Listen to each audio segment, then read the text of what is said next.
Nakatikim na ba kayo ng burger steak? Nagawa sa puso ng saging at sardinas? Pati yung gravy, gawa rin sa sardinas yan. At yan ang ipapakita ko sa inyo sa video na to.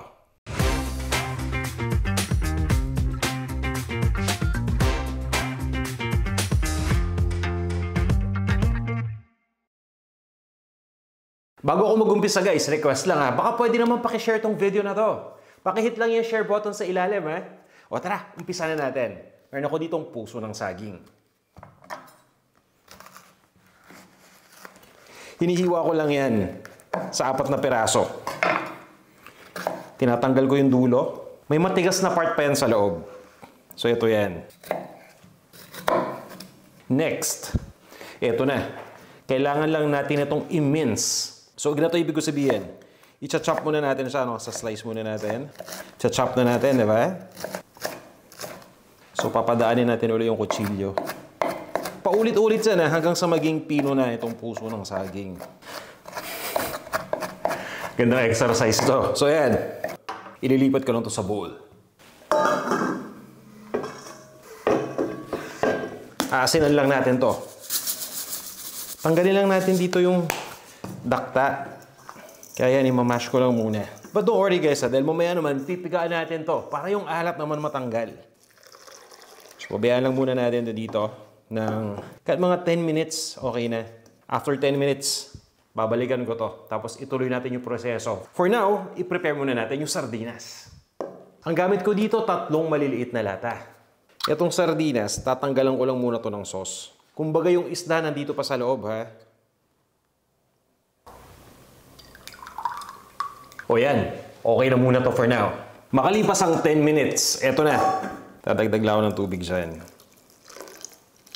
Dinilute na natin mabuti para naman yung lasa ng asin, yung alat, no? Papunta na sa tubig. Next, i-filter out ko lang. Gagamit tayo dito ng strainer.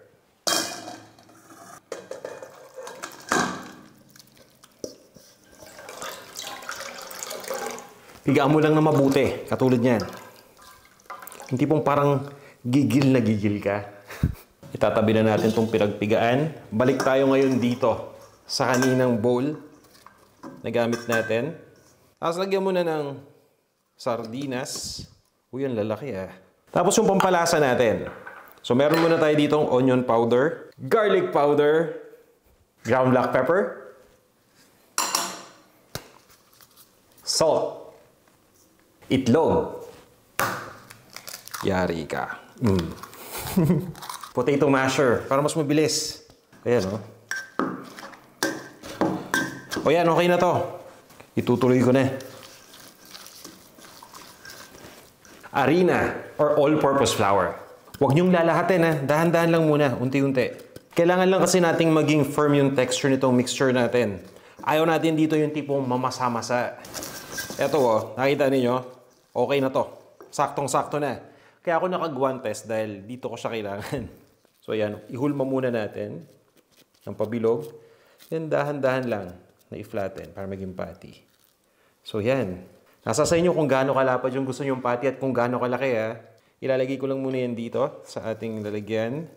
Tapos itutuloy ko yung same procedure hanggang sa lahat ng mixture na to nagawa na natin into patties. So guys, right now okay na tayo ha. Ito na yung mga nagawa nating patties. So ngayon, tatabi ko muna to. Set aside lang natin. Tapos yung gravy naman. Mabilis lang to. Butter. Kung walang available na butter, pwede kayong gumamit ng margarine. Ayan, i-melt lang natin tong butter. So pag sinabing melt, syempre, no, tutunawin natin na katulad niyan. Pero bago natin ilagay yung next ingredient, kailangan muna natin na mag-bubbles itong butter. So once na mag-bubble na, pwede nyo nang halu-haluin to. Ilagay na natin itong harina. Yan, dire-diretso ko nang ilagay itong harina dito. Tapos, haluin natin mabuti kagad.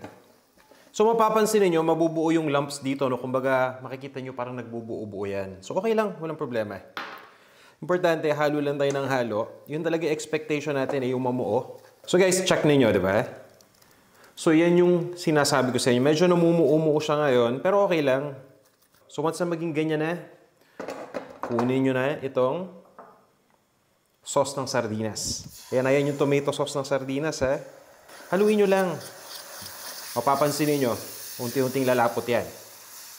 Gano'ng kalapot? Ayan, oh. Kita nyo yung consistency, di ba? Yung lapot niya. So, okay lang yan. Kasi may next ingredient pa naman tayo na ilalagay, eh. Itong gatas, talagay ko dahan-dahan muna. Tapos, hahaluin natin unti-unti.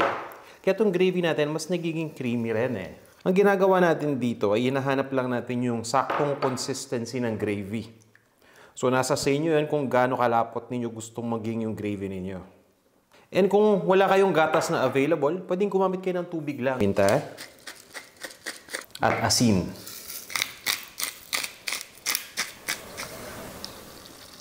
Alam nyo kung ano yan? Onion powder lang to. Halo lang natin. Tapos okay na to. Turn off ko na yung heat, ha, para hindi na ma-overcook. Para sigurado, titikman ko na.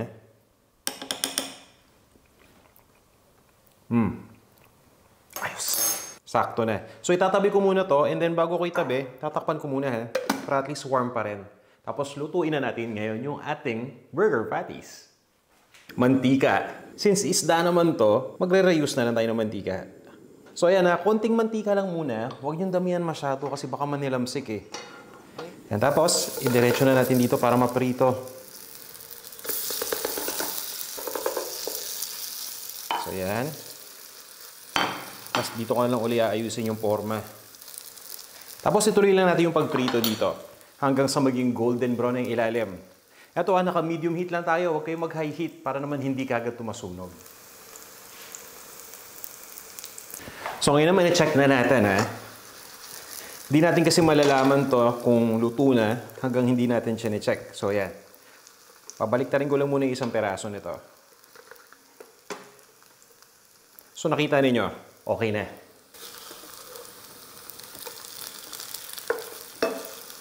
Tapos, ganoon din yung gagawin natin dito sa kabilang side. Iprito lang din natin hanggang sa maging ganito na yung kulay. O, diba? Simple lang gawin. Pero mamaya, magkakaalaman na tayo kung ano talaga yung lasa niyan. Tingnan natin yung ilalim, ha, para at least kita ninyo. So, di ba? So, okay yung pagkakaluto natin dito. So, itutuloy ko lang yung pagprito hanggang sa maluto na lahat ng mga burger patties na meron tayo.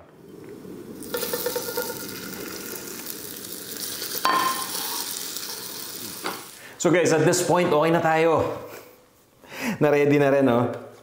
Meron na tayo ditong bagong saing na kanin. Tapos ilalagay ko na yung burger steak sa ibabaw. Iba-iba lang yung sizes nito, ha. So, ayan. Then yung gravy naman. Ilagay nyo lang sa ibabaw kung gano'n nyo gusto kalapot. Yan ngayon yung magpapasarap dito lalo. Ayan. Tapos, i-garnish lang natin yan ng chopped na parsley or dahon ng sibuyas kung ano meron kayo. Para lang maganda sa mata yung kulay, diba? So guys, ito na yung ating burger steak na sardinas na may gravy. Sana subukan nyo itong ating recipe, eh? And let me know kung gaano nyo ito nagustuhan. Ano guys, ready na kayo? O tara na, tikman na natin to.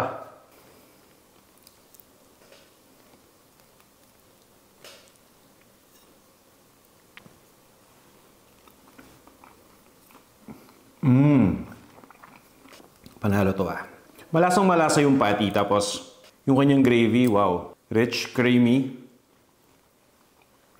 Kakaibang burger patty, guys. Pero, I'm sure, basta subukan nyo lang tong recipe, no? Gayahin nyo yung recipe exactly, eh. As it's written, bisita ka sa website natin para doon sa kompletong detalye, panlasangpinoy.com. Siguradong magugustuhan nyo tong tipid ulam na to. Tara! Kain na tayo!